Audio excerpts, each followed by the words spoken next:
On this week's episode of The Pieces, we have got the super uber babe, Dani St, an activist, entrepreneur, and founder of Not a Phase. Dani's work is transforming lives within the trans and gender diverse community, creating real change through advocacy, support, and education. From her early experiences navigating identity to a commitment to making this world a bloody better place, Dani's work is courageous, compassionate, and important.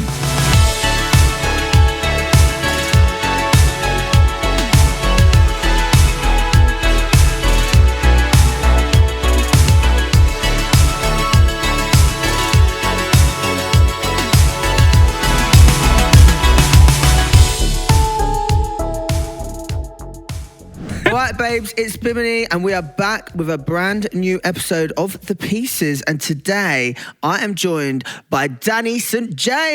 How are you doing? I'm good, yeah, I'm really good. How are you? I'm good. I'm excited to have you on the podcast. I'm excited to be here. We haven't had a proper sit down for ages. For a long time, yeah. Yeah, I think normally we get sidetracked at like a party or an event or something, so it's nice to just have a chat. Yeah, I feel like I've not seen you in a while. I feel like it was the summer maybe. It's because where I moved to Margate, I just like hide out unless I have to be in town now. It's been a few years since I left.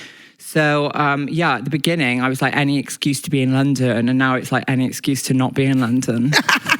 How is that for you, Margate? You love it? Oh, my God, I love it so I much. love Margate. I go a lot. Margate is like Scientology in that once you're in, you will go on the hard recruit to anybody that'll listen. So in answer to how is Margate, I'm like, it's the best thing I've ever done. You have to move. But it's just amazing. I live there with my husband, house. We've now got 4 dogs. Wow, that's amazing. I've got a big studio that overlooks the sea. I mean, it's just, yeah, it's a really great place to be. What drove the move to Margate? I was so bored of London. Yeah. I just felt that I'd reached a point where I was kind of paying through the nose to live in a place that just made me so deeply unhappy. And I just knew that for Alex and I to live the way that we wanted to, I feel that in London, you are either at the top or the bottom. Even if you're doing well, you're still at the bottom. You have to be doing really well to have any sort of sense of freedom and autonomy over the way that you live. And I just didn't feel that I had that in London anymore. And I'd been here for 10 years.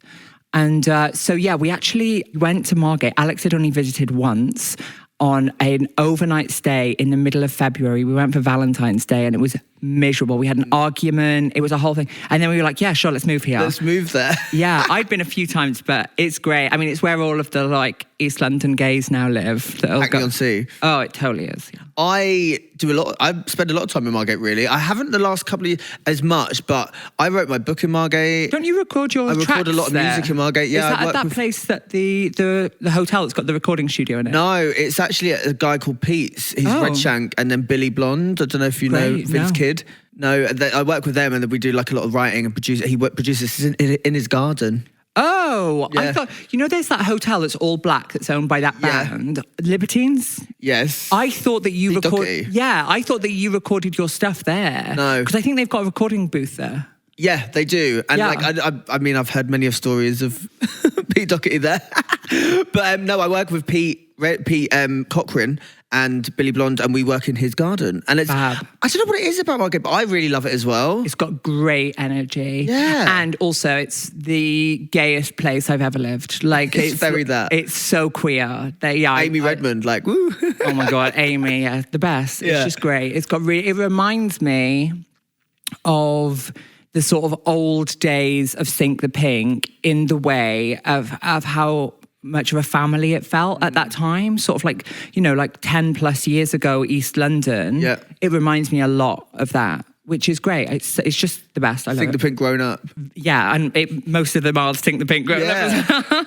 Oh, I love that. I feel like, I want to make a move, I think. Don't know where to, because I was thinking London has had a bit of an exhaustion on me as well. I feel like I love London, but I feel like I want to have a bit more of the suburban lifestyle. Yeah, I mean, I feel like... Although I love the seaside.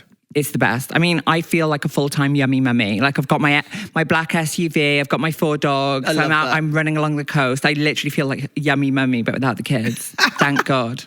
Did you, because you grew up in Wales? I did, South Wales, yeah. Barry Island? Barry Island, honey, representing. I love that. Yeah. Is that, so what's it like there? I mean, it's a lot like Margate. Is it? So I was going to wonder that, because I grew up in a small seaside town too. There's definitely like a feeling of home in Barry. Because it was the same sort of thing, like forgotten about seaside town that was popular when British people went on holiday in the UK. And then when that went away, when European travel became so much more affordable and the mines closed as well. Barry's not that far from the mines and the families. So it was a lot like the mining families would come to Barry Island. So when that all sort of like dried out, it was just like a knackered, horrible town. Like it really was like a shithole for a long time. And then that program happened, and it actually has really turned it around. There's loads of money there now. Yeah. That's so good. I feel like, because I grew up in Great Yarmouth, that's where like my mum. But they're not from there. My mum's Scottish, my dad's from London, but grew up in Great Yarmouth. Similar thing. 70s, it was a heyday. 70s, 80s. Now it's just kind of left behind and forgotten about. And I think, reform is in power there. Well, that's not power, but kind of similar to Margate as well, though, isn't it? It's got like EDL links. It's so crazy, isn't it? Yeah, it is. I mean, maybe you need. I mean, I would say that Gavin and Stacey is to Barry Island what Tracy Emin is to Margate. Right. But surely that's what you are to Great Yarmouth. So maybe you need to go back. I know. Well, I went back to the Pride there once, a couple of years ago. Oh, how was that? And it was good, but then there was 2 homophobic attacks. And it's a very small town. And one of the kids was 13. Oh my God. It was like really sad. And the Pride wasn't very big. And I think it's very sad. But it's so important to actually go back there more, and like try and make a change or do something there. Because sadly, reform is the one that's been voted in. Oh my God, that's so sad. I do think that's the way we're going now. I know. Like, as in, like, the right-wing extremism. I think it's so hugely. on the... I mean, it's like, America gets a cold and the UK sneezes. It's coming here, You can feel it already. You totally can. I mean, Reform's such a new party anyway. It really wouldn't surprise me if they were the shadow cabinet next time around. It's so scary. Yeah, it's so scary. There's this guy that is friends with my husband, Alex, and he actually arranged some parts of our wedding. Really nice guy. We know him from the gym, really lovely. And we haven't seen him for ages. And Alex came home the other night and he was like, oh my God, I had this conversation with this guy and you're not going to believe what he said to me. He was saying that he's joined the campaign group for Reform Thanet, which is our borough. And I was like, right, okay.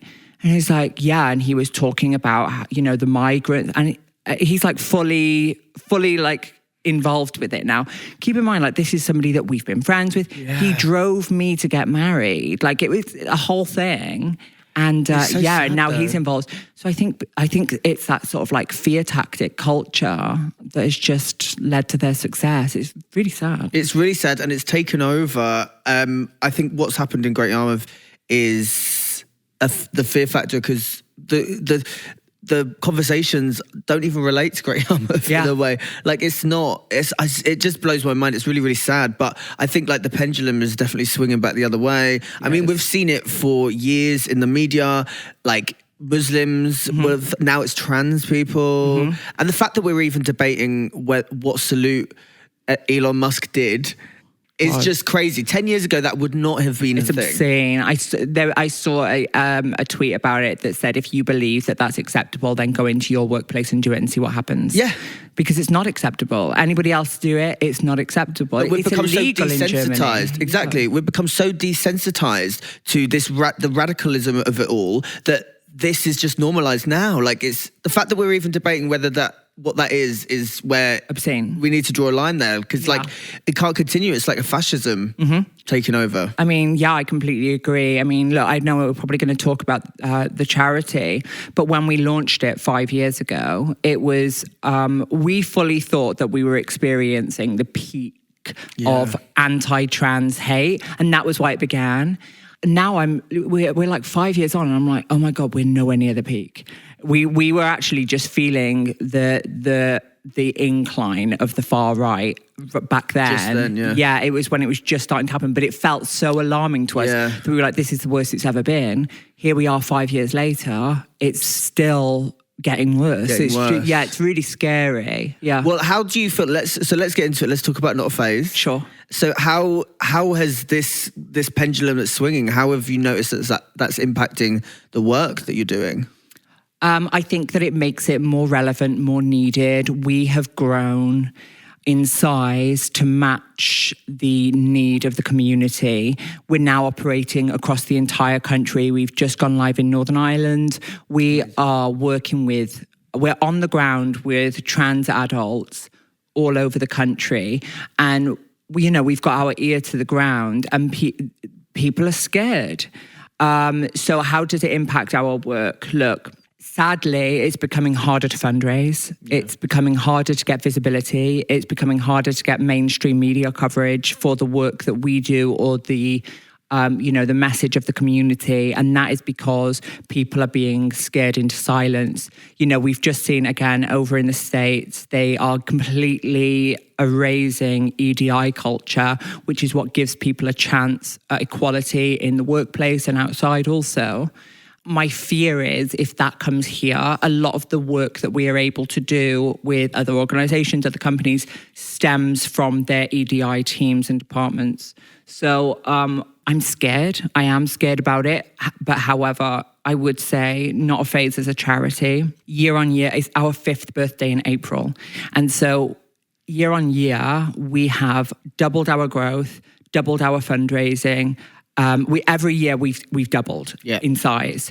And so I just have to be, with my entire team, laser focused on doubling the people that we are reaching, because our goal is to only try to reach the people that need us the most.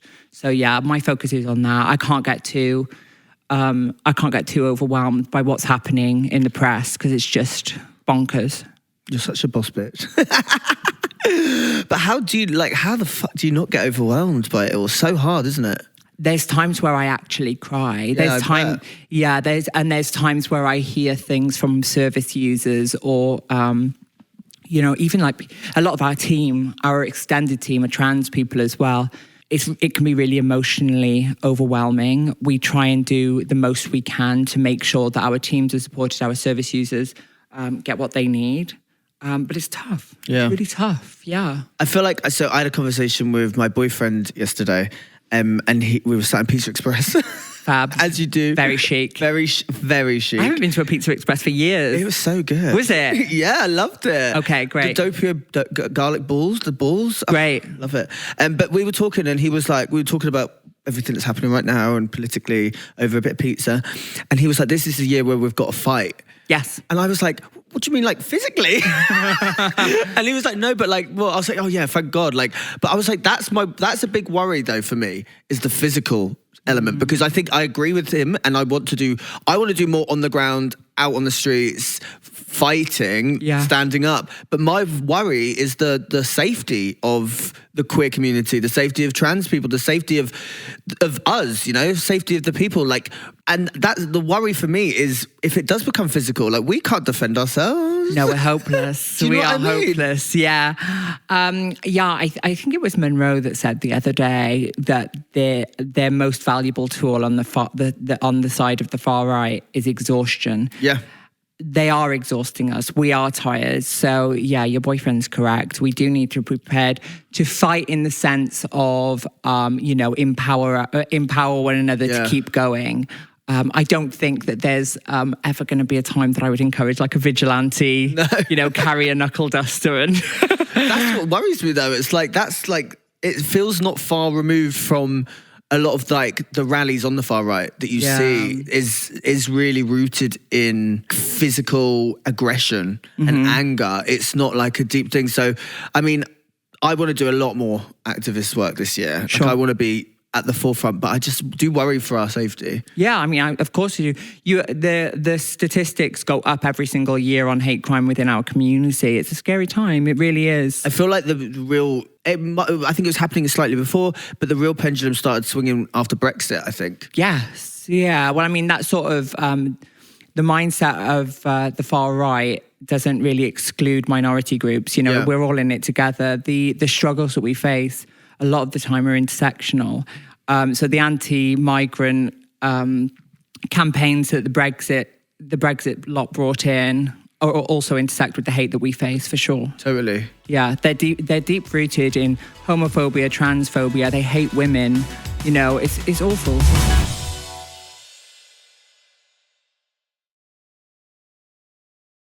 Looking back over the years, just seeing the increase of homophobia, seeing the increase of transphobia, like it feels a scary time. And no wonder you left to go out of London, because I feel like London's like exhausting. Yeah, it is. And the media is just so, it's really hard. Like, I think like, especially what happened with like the puberty blocker ban and like the conversations in the media about that, they weren't talking to people that it affected. Yeah, of course. And that's why I thought like Not a Phase was posting about it. I thought it was like amazing. Like Maxine sharing their story about it. And you know, like it's so important to have that. Yeah, it's interesting you mentioned that. That video's had, I think, like close to 2 million hits on it now on Instagram.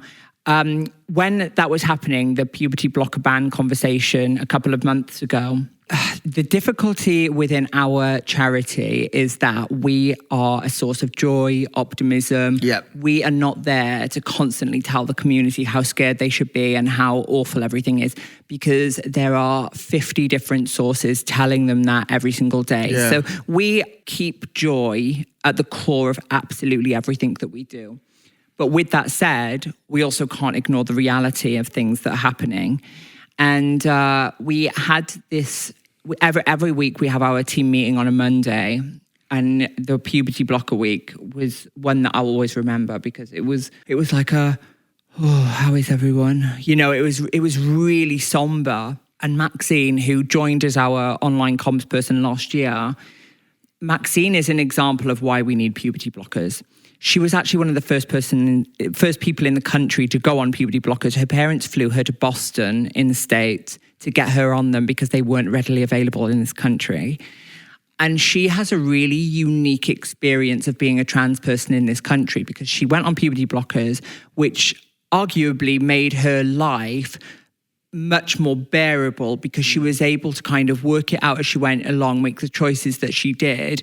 And having that pause on her puberty has allowed her to assimilate in the way that she wanted to much more successfully. Yeah. And so in that meeting, she's like, okay, I've been piecing together this infographic with this text, and it's going to be a sliding carousel. And I said to her, I really think that if you're comfortable to do so, that you should swing big on this, because you are the voice that we need to hear right now. Yep. In that, hey, here's why puberty blockers worked for me. And the reality is that it's something like 2% of people that go on puberty blockers go on to regret it.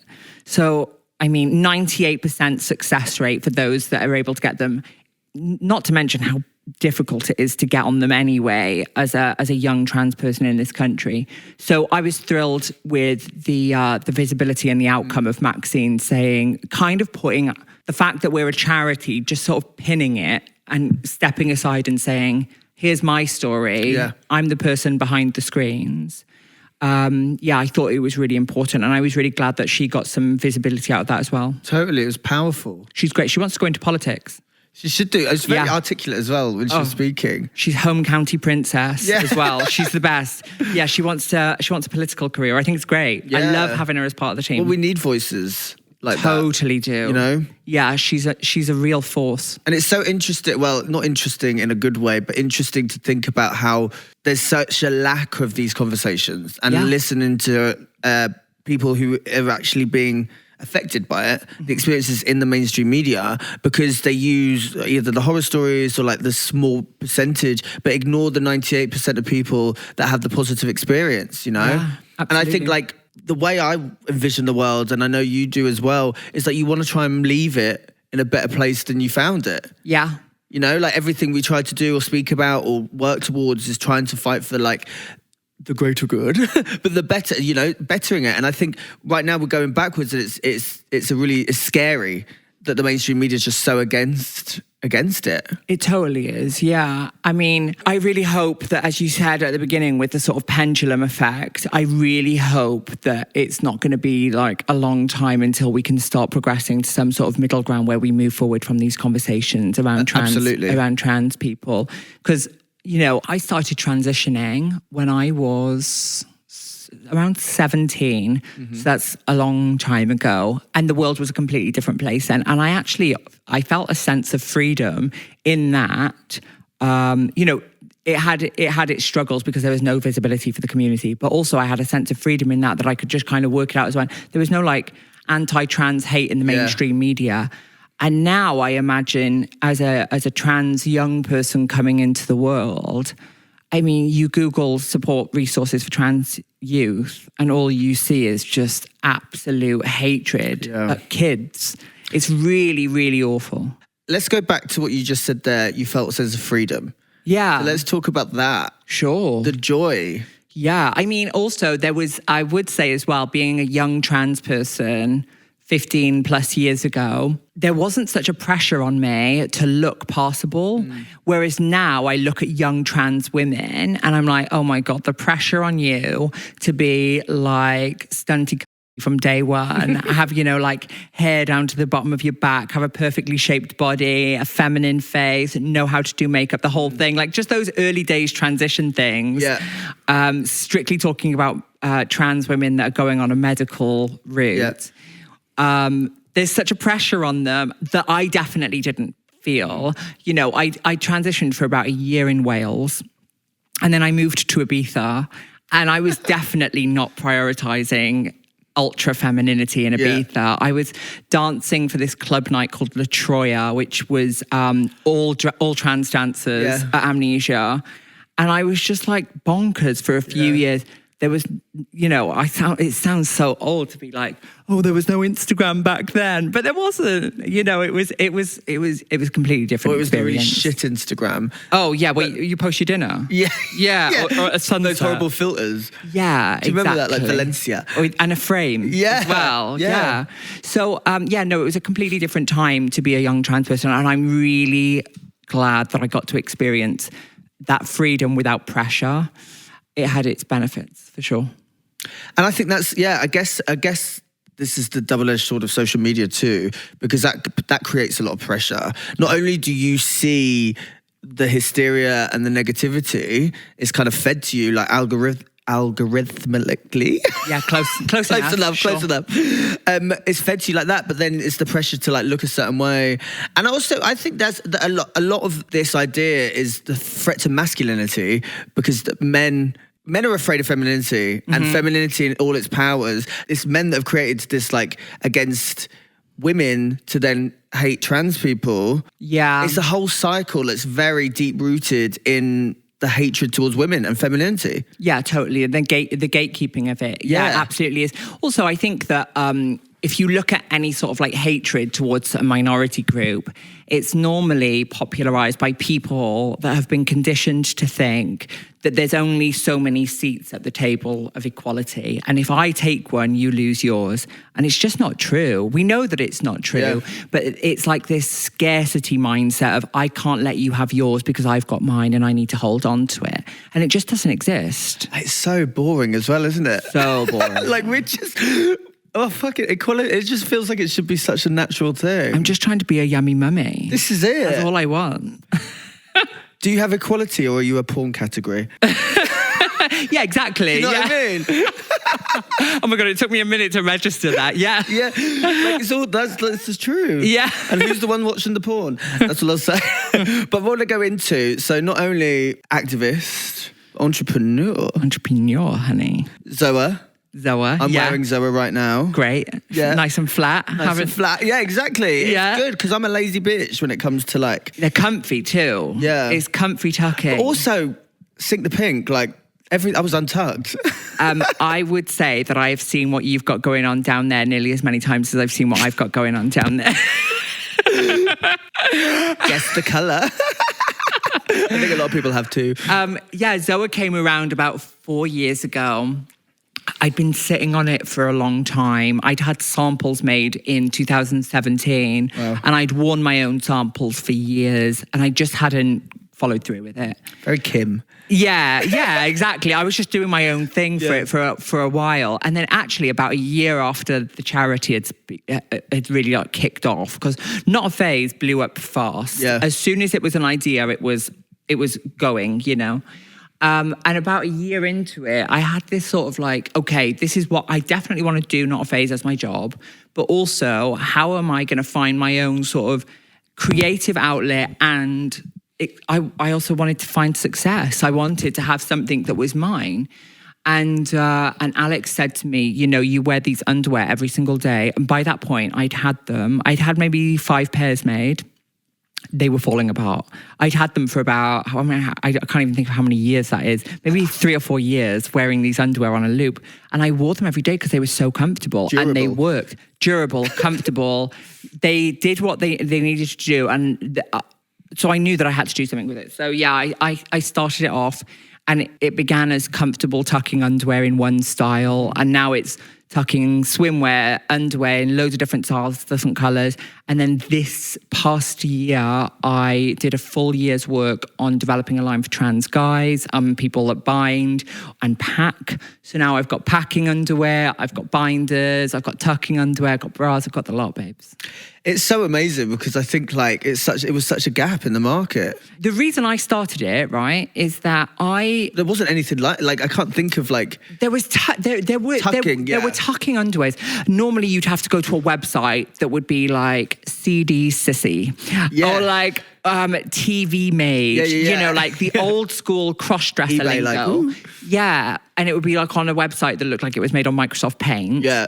Or I would have to go to something that really spoke in those porn terms that we're speaking about, that's like sexy slut underwear. And I'm like, hey, I actually just want something to wear to work. Yeah. You know, or I want something that I can stand up in all night and not feel like I'm about to pass out. Because a lot of those the stuff that was available, it hurt. And it was dangerous. It would dig into your hips. It would dig into your groin. It was painful. And so I'm like, I just want something functional, practical. Essentially, I wanted to make Skims for trans people. Yeah. That was all I wanted to do, was that style of product, but for us. I was basically just making stuff that I wanted to wear. And here we are. And that's so important to do that. And it's like, from your experience, I think it's amazing. You should definitely check it out. Yeah. All you tuckers. All you tuckers. All you little fuckers. And I want to talk about Misfits as well. Okay, sure.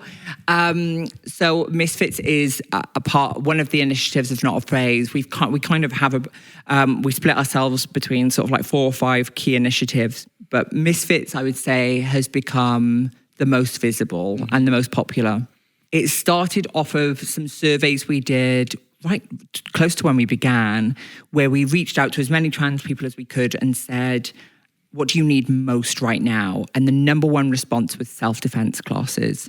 That's 5 years ago. My husband's got a background in martial arts and training and stuff like that. So we were like, okay. He said, I can try and do something with this. And so it started as reframing the idea of self-defense and integrating something else that came up from the surveys, which was that fitness, wellness, and nutrition felt exclusionary because they were gendered. And so, you know, like you pick up any food item in the UK and it tells you a man should eat 2,500 calories and a woman should eat 2,000. Yep. Where the fuck do we fit into that? Yeah. So fitness, wellness, self-defense, nutrition, a whole thing, there was something in it. Yeah. And so it began with 12 people in a little studio in Tower Gateway. And now we run 2 to 3 sessions in 8 UK locations every single week. And we've got over 3,000 signed up Misfits that use the services. So it's really doing something. The reality is with self-defense is it's more about building up somebody's confidence to get out of a situation. The safest thing you can do is get away from a situation of conflict. And so we needed to make sure that we weren't instilling this sort of like vigilante, trans mafia mindset that can be really dangerous in the wrong situation. But we also wanted people to just feel good. So that was where the fitness side of things came in. And the fitness has become a really big part of it. Now, I mean, it's the majority of it. And we also run Unleashed sessions, which is where we take people like rock climbing, rowing, you name it, like outside stuff, which is great. And we've run it in partnership with Nike Global for the last 3 years. And it's just phenomenal. Our partnership with Nike took it to whole new levels. With their support, it employs 22 trans people. It reaches thousands. I mean, I say all of this from a real point of pride. I mean, Alex, who also works for the charity and is my husband, has championed the whole thing and run it from the beginning. I'm just really proud of it. I'm really proud that we've done it and it continues to grow. And it's one of the things that we get the most joy from, because you see trans people that come in so conditioned to be quiet and stand in the corner out of fear. And they come in like that. And then after a few sessions, like you can't shut them up. And they're just having the best time and they're connecting with a big bunch of trans people. And the common denominator of it is to have fun, get sweaty, feel good, get your endorphins going, rather than normally if you put 10 trans people in the same room, the first thing we do is go, oh my God, how scary is this? Oh my God, Keir Starmer. Oh my God, Donald Trump. Oh my God, this. You know, we go straight to how bad it is. Of course. Look what we did. We sat down and we're like, oh my God, are you okay? Yeah. Like it's the first thing you go to. Misfits completely removes that. That's so beautiful. Yeah, it's great. I'm really proud of it.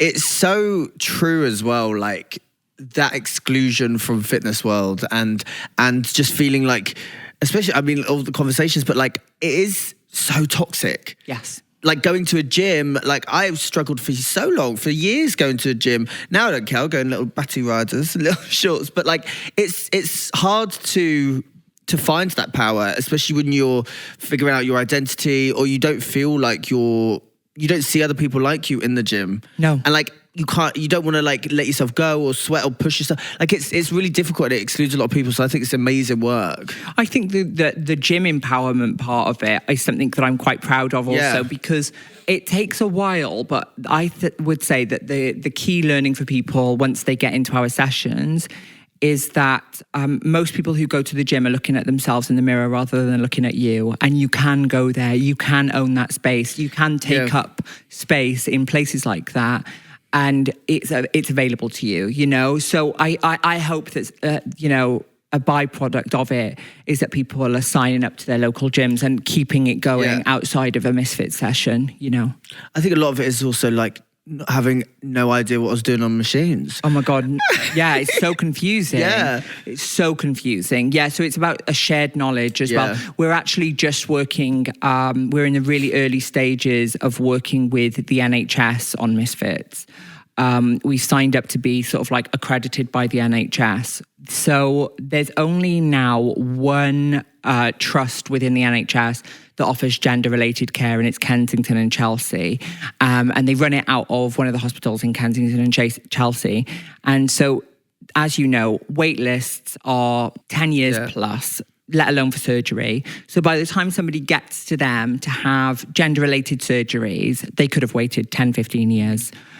I might butcher the numbers here, but it's just under 50% of the people that reach the surgery date have a BMI that is too high to go ahead with the surgery, so they get turned away.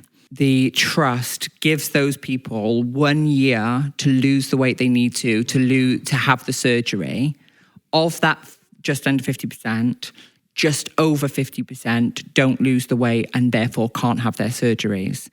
So obviously very sad that somebody will be waiting that time. And within that 50% of the people that get turned away for surgery, the 3 top reasons that they give is that they didn't know how to work out, they were too scared to go to the places where you can work out, or they couldn't afford to go to those places where you can work out.